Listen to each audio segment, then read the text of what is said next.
Welcome to the Explainer. Today, we are diving into how you can give your AI a supercharged memory using a really neat technique called RAG. We're going to skip the dense theory and give you a practical, step-by-step guide so anyone can get started. You know, it's a super common frustration, right? You've got this amazingly powerful AI, but it just can't seem to keep up with what's happening right now or know anything about your own private stuff. Well, it all comes down to a really basic limitation in how even the most advanced AI models work. So, large language models, or LLMs, they are absolutely amazing. But they have two major weaknesses that can make them, well, pretty unreliable for real-world, up-to-the-minute tasks. I like to call these the curse of the LLM. Okay, so on one hand, their knowledge is totally frozen in time. Training an LLM is a massive, expensive process, so their data is always out of date. For instance, GPT-4's knowledge just stops in April 2023. Then, on the other hand, they can just confidently make stuff up. This is what we call hallucination, where the model gives you an answer that sounds completely right but is actually factually wrong. So, what's the fix? How do we give our AI a direct line to current events, or, say, our internal company documents? Well, the solution is this really powerful technique called Retrieval-Augmented Generation, or RAG for short. I love this analogy. Instead of trying to force the model to memorize the entire internet, which is not only impossible but also gets outdated fast, we just give it the ability to look things up on the fly. It's so simple, but so brilliant. It all boils down to three simple steps. First, when you ask a question, the system retrieves the most relevant bits of info from an external knowledge source. Second, it augments your original question by adding those facts as extra context. And finally, it hands that whole package to the LLM and asks it to generate an answer based on this new, much richer prompt. And this is exactly why RAG is such a game changer. It makes the AI's answers way more accurate because they're based on actual data, which seriously cuts down on those hallucinations. It can use new or private info, it can show you its sources, and maybe best of all, it is so much cheaper and easier than constantly retraining a whole model from scratch.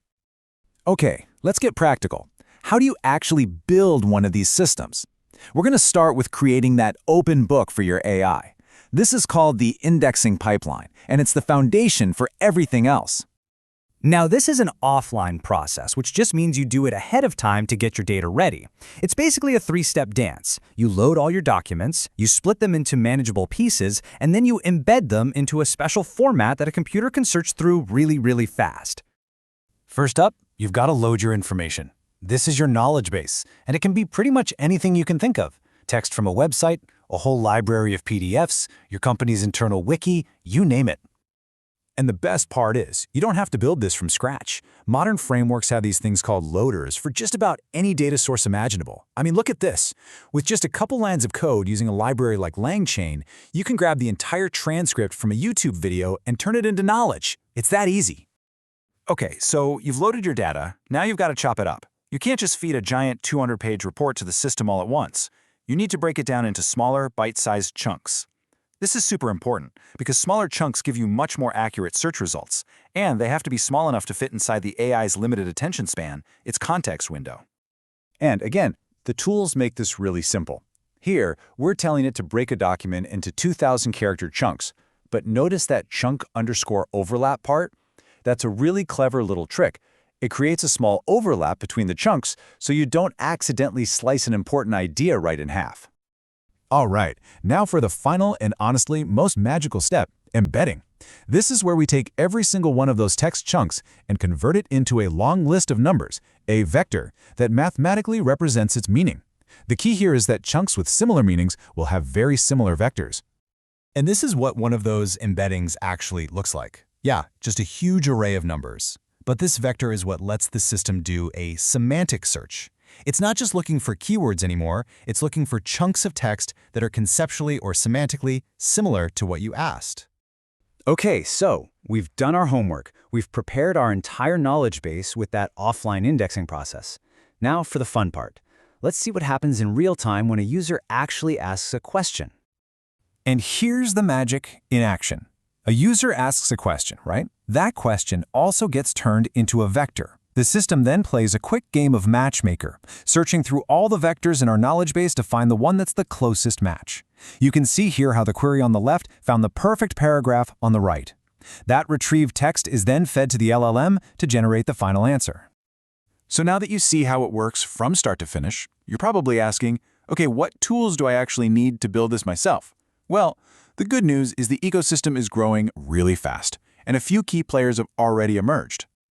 Right now, the two biggest names you need to know are LangChain and LlamaIndex. These are frameworks that basically give you all the building blocks we've been talking about, the loaders, the splitters, all the plumbing to connect everything together so you don't have to start from zero.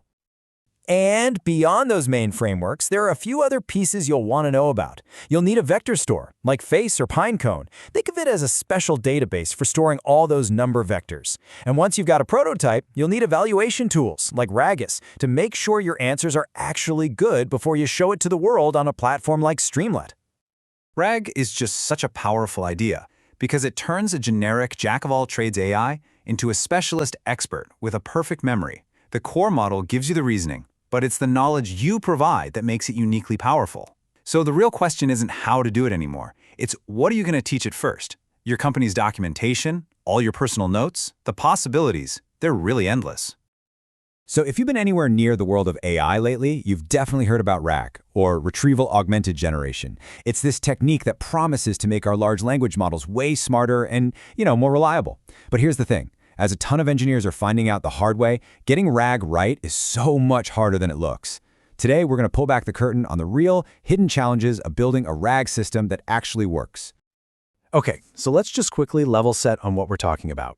At its heart, RAG is a really beautiful and simple idea. You take a powerful language model, you connect it to your own specific data, like your company's internal docs or a library of research papers, and you let it pull in relevant facts before it tries to generate an answer. This basically keeps the model grounded in reality. And this is the exact problem RAG was invented to solve. This quote from a study says it all. LLMs, left to their own devices, can just make stuff up. We call them hallucinations, and they're a huge problem. RAG is meant to be the solution, acting like a built-in fact-checker that forces the model to base its answers on real source material. So this diagram shows you what that classic, or what people call naive, RAG pipeline looks like. It's this really elegant three-step dance. First, a user asks a question. Second, the system searches its knowledge base and retrieves what it thinks are the most relevant documents. And third, it bundles that question and the retrieved text together into a prompt for the LLM, which then generates the final answer. Seems simple, clean, effective. But is it really? Well, here's the catch. The entire system's performance, all of it, hinges on that middle step, the retrieval. If your system pulls up totally irrelevant information, or just a messy pile of text where the answer is buried somewhere deep inside, the LLM is going to struggle, badly. The quality of what you retrieve determines the quality of what you get back. And that brings us to the first massive hurdle for anyone trying to build a RAG system, chunking. Yeah, chunking.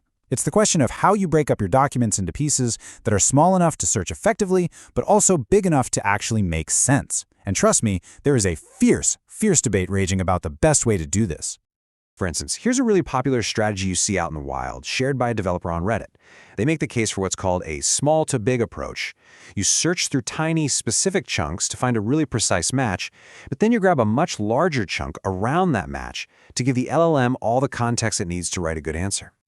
But then you see a totally different take. This user says, you know what? All that complexity might be overkill. For them, the best non-fancy method is just breaking documents down by the page. Simple as that. It's a great reminder that sometimes the simplest solution is actually the right one. And then there's a third philosophy, which is basically let the document's own structure be your guide. If you've got nicely formatted documents with clear headers and paragraphs, like in Markdown, you can just use that natural hierarchy to create perfectly logical, context-aware chunks. So, what's the big takeaway here? Well, the consensus is there is no consensus. There's no single magic bullet for chunking. The community is all over the place, and the best strategy really depends on your specific documents. It's much more of an art than a science. And this uncertainty is exactly why people started looking for other, more structured ways to get this right. Yeah, that whole chunking debate led developers to hunt for a more predictable approach. And that brings us to our next big idea, metadata. Instead of just searching through raw, messy text, what if we could filter our documents using structured labels or tags? It's like giving your retrieval system a secret weapon. Just think about how powerful this is. With a simple date tag, you can tell the system, hey, only give me reports from the last 6 months.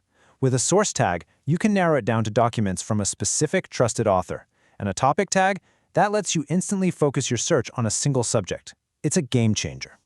And the process is incredibly smart. You tag your documents, you apply filters based on what the user is asking, but the key, the absolute magic, is step 3.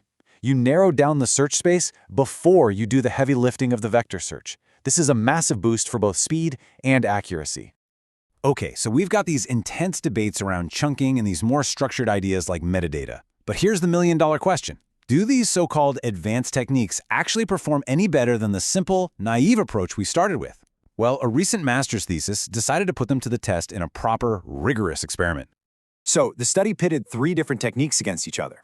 In one corner, we have the baseline, or naive RAG, using those simple fixed-size chunks. In another corner, sentence window retrieval, which is pretty much that small to big idea we saw in Reddit. And in the third corner, auto-merging retrieval, which is a hierarchical approach that combines little chunks into their big parent document. These diagrams from the study really help make it clear. Over on the left, you see sentence window retrieval. It finds one key sentence and then grabs the text before and after it to create a window of context. On the right, auto-merging retrieval is more like a pyramid.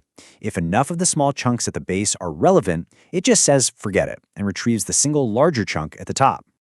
So, to figure out who won, the study used 3 key metrics. First up is faithfulness. This is super important. It basically asks, did the LLM stick to the fact it was given, or did it just start making things up? Did it hallucinate?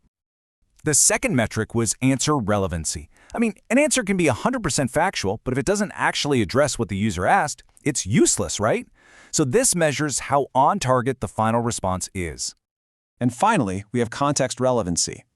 This one looks at that critical retrieval step. Was the context it found clean, concise, and full of signal? Or was it just a bunch of noise with the relevant bits buried inside?